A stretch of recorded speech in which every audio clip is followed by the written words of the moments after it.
Hey, what's up, everybody? Welcome back to another Ludicin reaction. I am very excited to hear another one of Ludicin. I loved Everlasting Eternity. I'm excited to hear more of what Ludicin has to offer. And luckily, Nekafool in my members queue wanted me to get to them as well. So this is Echoes of Memoria. Apparently, this was a Grand Finals tiebreaker for Perennial 2024, and that tells me enough in my vague knowledge of that scene that this has to be a really good song, and I really hope it is just as top tier as the last one. So I guess without further ado, let's go.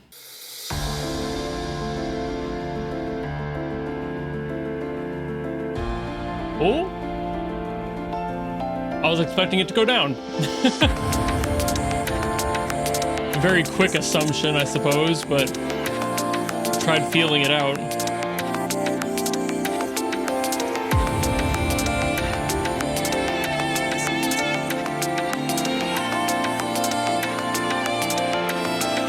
There's that panning again.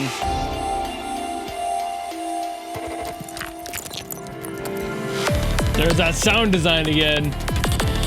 Oh, we're back. Let's go.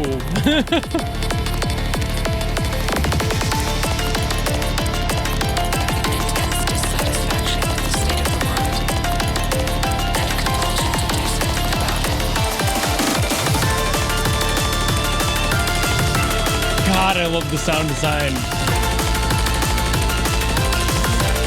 It's 2 for 2 with amazing sound design from Ludicin.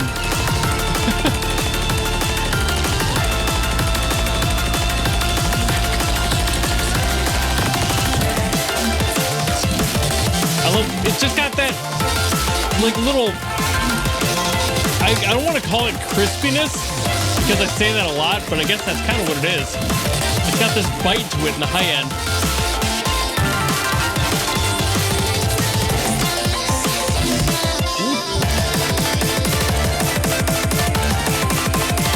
So I was hearing the kind of vocals wrapping around my head there, using that panning again. Ooh, get him.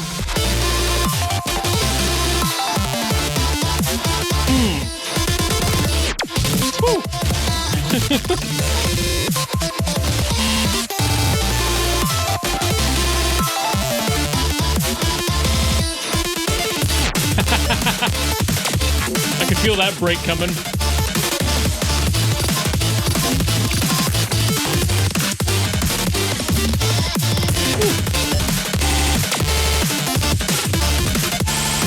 It's got like a very slight delay to it. It like adds up over the course of a few measures.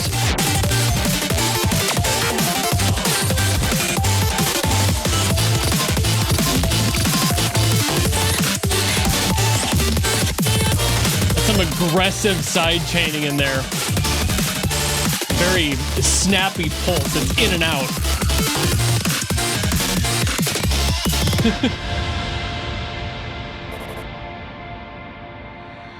It's like hitting the pulse button on a blender.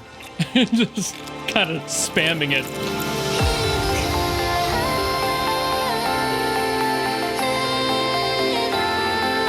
It feels so good.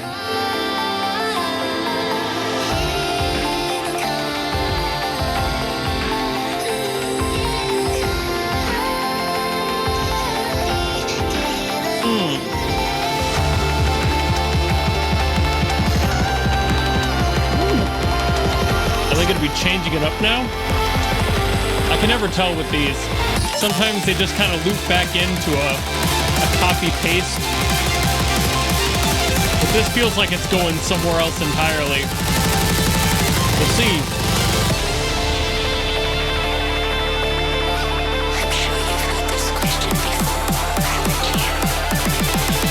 Vocals different there? Yep, see, it's different.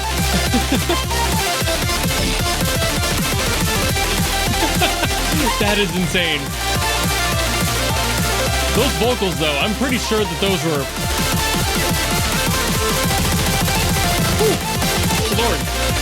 Sorry, I had to pause my thought there. I feel like those vocals at that last spot were, like, actively different than the first time.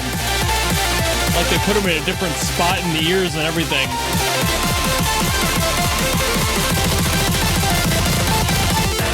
That's just a very uncommon approach if that's what they did.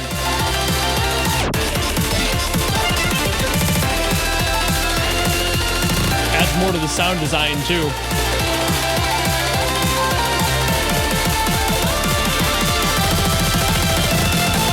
Woo.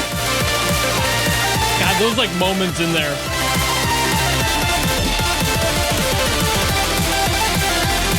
It's like stuttering that's somehow under control. Completely off beat. And I know that's the point. But it ramps up and down so perfectly.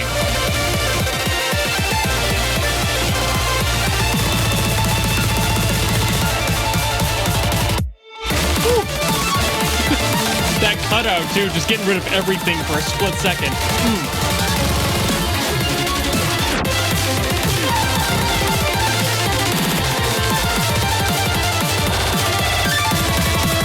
Are we sure this soloist here is okay? Like, I know it's a synth, but could you imagine somebody trying to play this?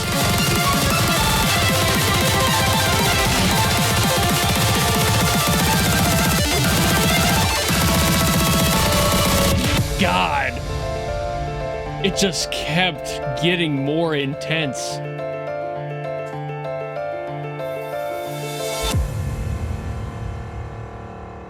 And a resolution.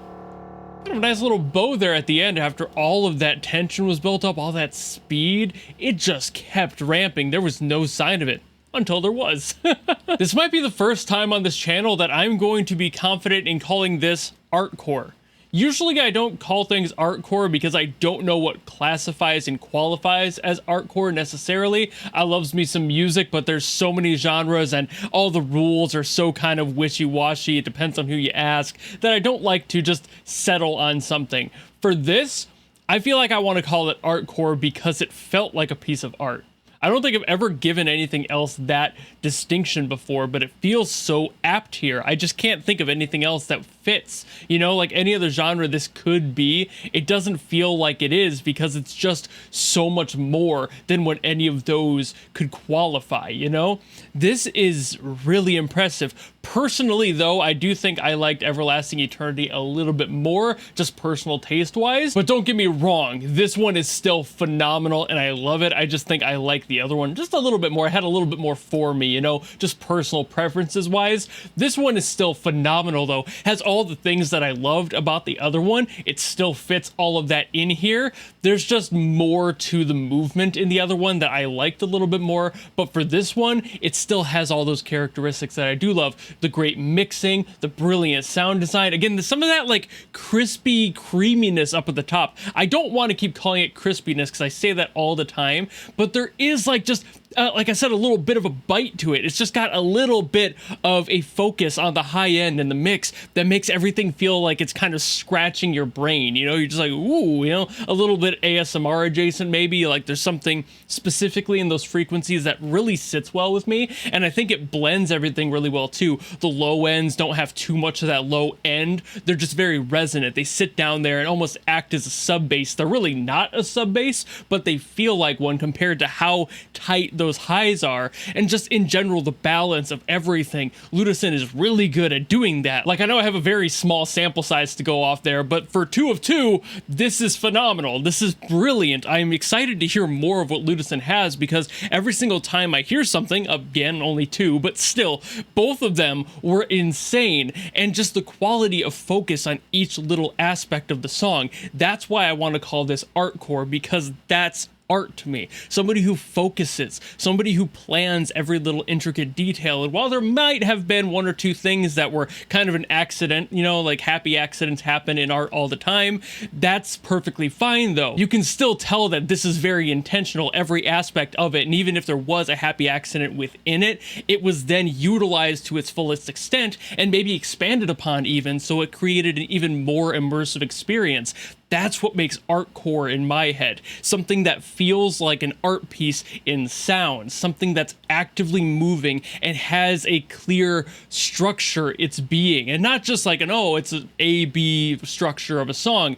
I'm talking structure as in, like, in my brain, I'm seeing a sculpture, like, it's that intense. It's that visually and audibly distinct. It's able to create its own identity completely on its own and be its own thing. And while I also firmly believe that every single good song out there should have a story and can tell a story and make you feel something, that's kind of a key point to me when it comes to music. It's a matter that this grabs that by the balls, shakes him around a bit, rips him off, and chucks him down the hallway. I don't know why I decided to use that as the analogy, but for some reason it feels right. I don't know if I want to stick with it, but it felt right in the moment, so I guess I will. I guess to further clarify, I'm just saying that this is unapologetically art. Like, it does exactly what it needs to, it follows its own rules, it creates a new path for itself, and it stays there, and Ludicin is taking advantage of that and utilizing it to its fullest extent. He's not holding anything back. He's not like going, maybe I should do this, man, I don't know if I should do that, and like being all timid about it. This is somebody who understands their music and their sound and their approach to the fullest potential possible. I know I only heard 2 songs from this person, but at the same time, I can already tell that that's a characteristic of this producer. So many people will feel either a little bit timid or afraid to try something different, but when they make something that is pure art, I can feel that, and I reflect with it, and I can resonate with that on a completely different level from other songs. There are plenty of songs that fit that specific description that I've gotten to on this channel. I love music, and I tend to find a lot within music, but there are very rare cases where there's 1 or 2 songs, maybe every couple of months, where I'm like, damn, that's art. This is one of those few. It's just, and again, the producer as well, one of those few people who are able to pull every single little ounce and squeeze the song completely, fully juiced, It's beautiful. And I don't know how else to phrase that, and that's probably why I'm coming up with weird analogies today, because it is hard for me to put those thoughts into words, because I feel like they need to exist within themselves in that moment. Just like me listening to this song and hearing everything in it. That is an experience that I will never get again, hearing this song the first time. It's like when people are like, oh man, what movie would you watch for the first time again if you had the option to completely wipe your mind of it? That's kind of what I'm feeling here. I would love to not have heard this again so I could hear it again for the first time ever. And that's got to be one of the highest praises I can offer. The production, brilliant. Ludicin doing their best work, and I'm hoping to hear more in the future. This is just a fire second example, 2 of 2 so far. Brilliant work from Ludicin here. I love this producer. But I've also been yapping for like the past 10 minutes non-stop, so I will call it here. Thank you all so very much for watching. Thank you, NECAFool, for putting this into the queue so I could listen to it. Again, I'm really hoping that more people throw in more Ludicin because I love their sound and I want to hear more of it over time, so maybe there will be more in the future, but I'll leave that up to them. Or you can leave something in the comments below if you have something specific that you want me to get to. Maybe I'll do that in the future. Or even better yet, if you want to be the one to guarantee that I listen to another Ludicin song or any producer you want, you can always go to my Patreon or my YouTube memberships. There is a tier that will force me to listen to whatever you want, whoever by, whatever from, good, bad, does not matter. That's why it's a guarantee. But maybe if you don't want to do that and you just like this video and you want to follow me and support me for more stuff coming in the future, you know how to do all that, and I will see all of you in the next video. Goodbye!